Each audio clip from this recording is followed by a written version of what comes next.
Android 4.4 has been around for only 2 months, and if you want to have the latest version of Android, these are pretty much your 3 best choices. But which of these 3 is the best? I'm Andrew with MobileBurn.com, here to review the HTC One Google Play Edition, the Nexus 5, and the Moto X, to crown the best Android 4.4 phone.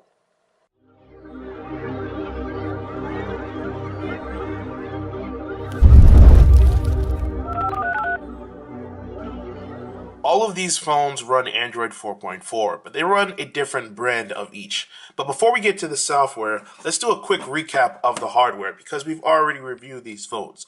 With the Nexus 5, you get a very big screen, 4.95 inches. It's 1080p resolution, and the colors look pretty good on here. It's going to be very bright, nice colors. On the back, you'll get a matte finish. It's plastic. It doesn't feel the greatest material in the world, but it feels solid and smooth, and you won't have any problems with it. The buttons are placed a little bit high, and this is a big device to begin with. So some people might be a little uncomfortable with that, but aside from that, it's very good. You've got headphone jack at the top, power button on the right, as well as your micro SIM slot, volume buttons on the left-hand side, and at the bottom, you've got a set of speakers that are a little disappointing. Google has actually revised the manufacturing process to make new devices have a little bit bigger speaker holes, so the sound will carry a little bit more, but the original batch, which I have right here, isn't the best out there.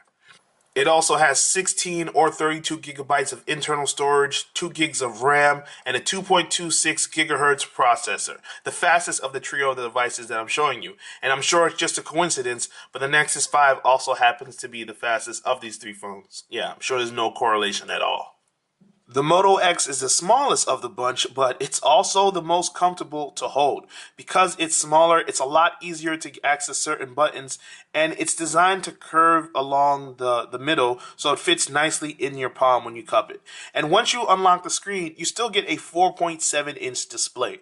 Unfortunately, it's 720p, and it's AMOLED, so it's not going to be as a color accurate, but it's still going to look pretty good, even though it has a little bit of a strange tint on the white sometime. But having the AMOLED display also allows you to do something called active screen. When you flip the screen over, you get a little preview of your incoming notifications. So if you've got text messages, you've got Twitter, email, any of those updates, you can get a quick preview once you slide the phone over, which is pretty cool. The Moto X also has a 1.7 gigahertz dual-core processor. Not as fast as the other devices, but still plenty fast. And with that, you get a companion core, which allows you to do extra things like pay attention to sensors. There are a lot of sensor things related to the software that we'll cover in a bit. It also has 16 or 32 gigabytes of storage, 2 gigs of RAM, and a 2,200 milliamp battery. And it's actually the longest lasting battery of the 3 that in terms of what I've experienced. Because it has that lower core processor, it tends to last a little bit longer most of the time for me. The HTC One goes in another direction because this has an aluminum body that feels very nice to touch. In terms of build materials, this is the best of the trio. You've got flat buttons along the side for volume, charging port at the bottom. The power button is at the top. It's a little uncomfortable to get to sometimes, feels a little hard to get to unless you hold the phone pretty high. But other than that, once you get inside, you've got a very nice 4.7-inch display, 1080p resolution. The color profile is a little bit off. Sometimes it looks a little too bright, but overall it's a good display. The buttons you have right here are capacitive. They're back and home. So when you want to do things like check your multitasking, you double tap on the home button. When you want to see Google Now, you hold down and that gets you to the home button. Aside from that, you've got a 1.7 gigahertz processor, quad core as well. It's a Snapdragon 600, the older model, 2 gigs of RAM, 32 or 64 gigabytes of storage, and a 2300 milliamp battery. Now, as I said earlier, these are all Android 4.4 devices, but because the software differs on a few fronts, they can still set themselves apart. So I'll start with the Nexus 5. For one thing, this has a launcher that's exclusive to the Nexus 5. I kind of like it because the icons are a lot bigger. It's easier for me to recognize things sooner, and if I have a lot of apps, it's easy to get to them. Also, when you swipe from the right-hand side, it takes you directly into Google Now, so it's easier for you to have search. Also, when you're on the home screen, you can say, "Okay, Google." Oh, wait, we'll get to that later. Let me get it a little closer to me. And I'll say, "Okay, Google." And you see it appears and allows me to do Google Now searches. But if you notice, I didn't have to be doing anything for the Moto X to do that.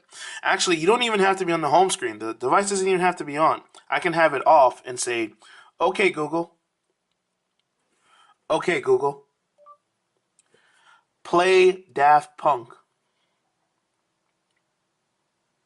And you see it recognized the command. So if you're ever in a situation where you need the phone to be hands-free and have access to Google Now, that's definitely an advantage that you're going to have over the other devices. The Nexus 5 and the Moto X access Google Now by swiping up or just using the virtual buttons to do multitasking. But the HTC One Google Play Edition has hardware buttons or capacitive buttons, so it doesn't access things that way. You have to double tap or hold down to get to certain places. That's one thing that's different about it. But aside from that, you notice these big front-facing speakers. That's the hook of this device. Hands down, this has better audio than both of these devices. The Moto X has solid volume, but the sound quality is not as good as what you get on HTC One. So that's going to be a big factor for people who use the speakerphone often to listen to music, podcasts, or even if you just use speakerphone a lot. It's a lot nicer to have the boom sound front-facing speakers than it is to deal with the loud but not as good speakers of the Moto X or the LG or Google Nexus 5 speakers that aren't much to write home about in the first place. The HTC One and the Nexus 5 have the same camera interface, and that's a letdown on both fronts because this camera isn't the most intuitive way to navigate and change settings, but that's what you have to deal with when you get one of these stock Android phones or stock adjacent phones. With the HTC One, you get a 4 megapixel camera because this uses ultra pixels. It's designed to let in more light, but you get a smaller image in the end. With the Nexus 5, you get a 8 megapixel camera. And with the Moto X, you get a 10 megapixel camera. But bigger isn't always better because even though you can get bigger photos with the Moto X, it's actually the worst of the bunch in terms of camera quality. You can see some of the differences here in the side-by-side comparisons of these photos, but be sure to click the link in the description below so you can see full-size versions of these photos and see why the Moto X falls behind the Nexus 5 and the HTC One Google Play Edition. The Moto X also has a different camera interface than the other two phones that I just mentioned. For one, it's kind of similar. You can still tap to take a picture, but when you want to get to the settings, you just drag out from the side, and you can turn on HDR, you can turn on tap to focus, so you can control focus and exposure that way. It's a little easier to get to. You just hold down, and then you move up to take a picture. You tap on a different area, and just like that.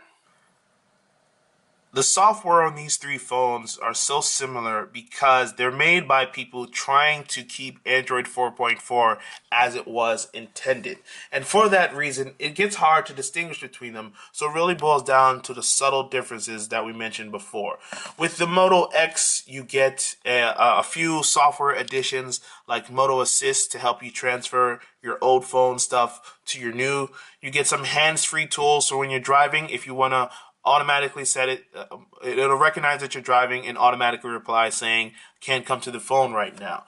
With the HTC One Google Play Edition, you get these great speakers. In terms of software, there's not really much setting it apart in terms of Android 4.4. This is a Google Play Edition, so it really doesn't add anything that's unique to this device. The Google Nexus 5, on the other hand, is very unique in terms of the launcher. Other than that, it's pretty much the same thing in what you expect. So you get more out of the Moto X and you get the newer launcher when you look at the Nexus 5. So of these three, you kind of have to pick which is the best for me. As someone who listens to music a lot on his phone, and same for podcasts, I really am drawn to the HTC One, especially the build material. I'm a big fan of the design of the phone. Sometimes it's hard to get to the top button, but still at the end of the day, I really like it. With the Moto X, you get the most comfortable package hands down. In terms of the size of the phone, it's my favorite that's been released this year because it's so easy to palm, it's so easy to travel with, and it cups right into your hand. It's the most comfortable that I've had. There are some compromises in terms of speed, but they're not huge differences. Aside from that, you do get the additive things I mentioned, like the auto reply and the assist and all that. So the Nexus 5, not really that unique other than what you can get with the launcher, as I mentioned. So the reason why you would most likely get this is that it's the balance of the three. It's also the cheapest. Even the 32 gigabyte model, which I'm holding right now, costs only $399. The Moto X costs more than $500. I believe it's $539 at the moment. The HTC One is the most expensive of the bunch. When you go in the Play Store, I think it's about 550 as well, maybe 600. I'll clarify that on screen, obviously. But at the end of the day, I think that the Nexus 5 is going to be the most bang for your buck for sure. It's the most balanced option. It's the most comfortable that you can live with, considering what you pay for and what you get out of it. The speaker is a little disappointing, but the newer models reportedly improve that. But anyway, I'm Andrew from mobileburn.com, choosing between the latest Android 4.4 devices. Hopefully this video was helpful to you, and if so, feel free to click like and subscribe. Until next time, thanks for watching.